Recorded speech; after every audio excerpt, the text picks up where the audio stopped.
Assalomu alaykum hammaga.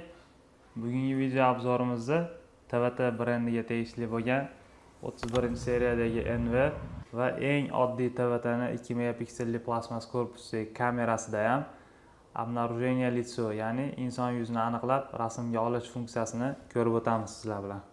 Qani ketdik.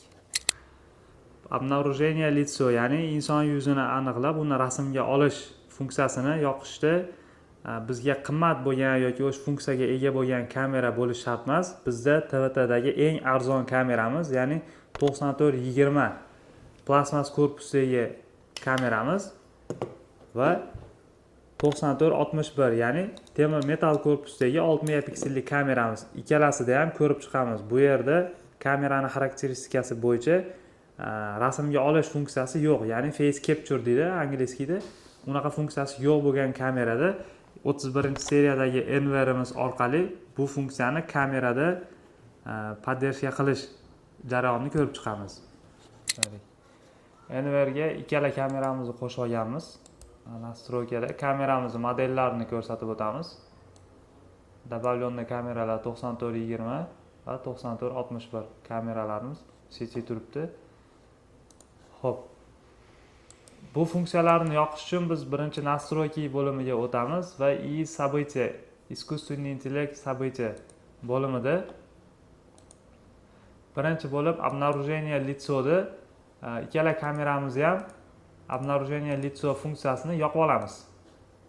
Va grafikni konfiguratsiya расписаниyani 24/7 ga tanlab olamiz.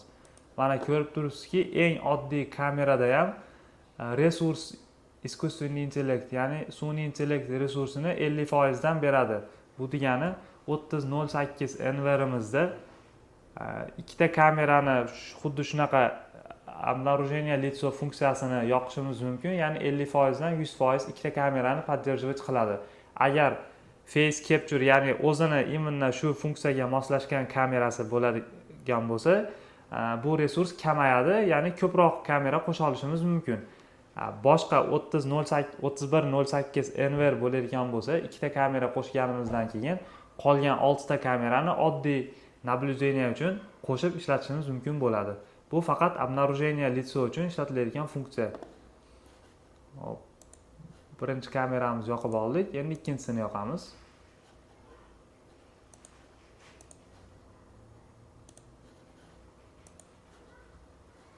Bo'ldi. Ikki kameramizni ham обнаружение funksiyasini yoqib oldik.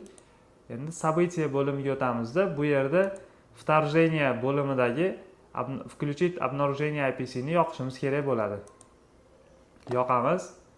Hop, расписаниyani tanlab qo'yamiz 24/7 ga yoki o'zingizga qulay bo'lgan vaqtga. Длительностьni 3 sekundga qo'yib qo'yishimiz mumkin. Eng tez snimka qilish vaqti. Va zonasini chizib olamiz. Bizga qaysi zonaga kerak bo'ladi. Mishkani boshqaramiz. Mana zonani chizib oldik. Saqlangiz bo'ldi. Endi ikkinchi kameramizga ham xuddi shu ishlarni qilib olamiz. Bu birinchi tayyorlagan kameramiz 2 megapiksel kamera edi. Birinchisi 2 megapikselli kamera edi. Endi 6 megapikselli kamerada ozgina funksiyasi ko'proq bo'lishi mumkin. Bu kamerani o'ziga bog'liq, lekin ushbu qilyap turgan, yoqib turgan funksiyamiz hamma kamerada bir xilda amalga oshiriladi.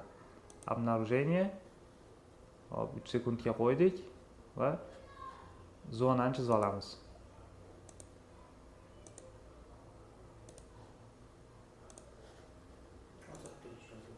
Bu funksiyani qayerda yoqamiz? Mana ko'rgan bo'lsanglar, o'sha zonalar, o'zimizga kerak zonalar chizildi.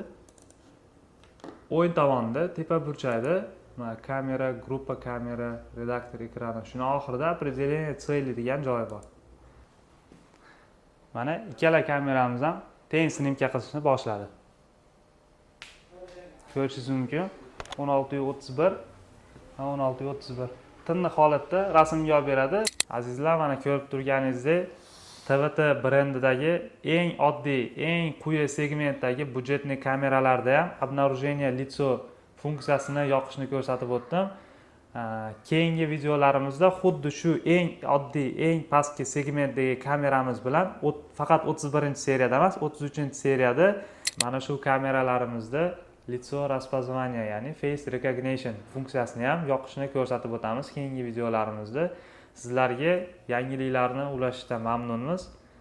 Biz bilan birga qoling va bizni ijtimoiy tarmoqlarda kuzatib boring. Salomat bo'ling.